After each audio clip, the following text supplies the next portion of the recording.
Il bilancio sociale è un documento fondamentale che fornisce informazioni dettagliate sulle performance di un'organizzazione, andando oltre i risultati economici, al fine di includere l'impatto sociale e ambientale delle sue attività. Questo tipo di rendicontazione considera tutti gli stakeholder coinvolti, offrendo una visione completa del valore generato dall'impresa. Con l'evoluzione delle normative e l'aumento delle richieste di trasparenza sugli impatti sociali e ambientali, il bilancio di sostenibilità d'impresa è diventato uno strumento essenziale per la gestione aziendale. Esso supporta le decisioni strategiche e la comunicazione interna ed esterna sui temi ESG, Environment, Social, Governance, evidenziando il valore creato.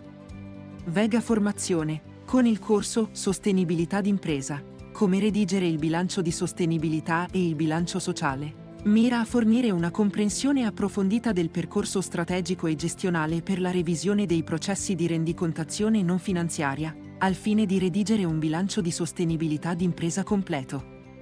Le ore di formazione svolte con il presente corso sono riconoscibili ai fini della certificazione delle competenze come HSE Manager, ai sensi della norma UNI 11720.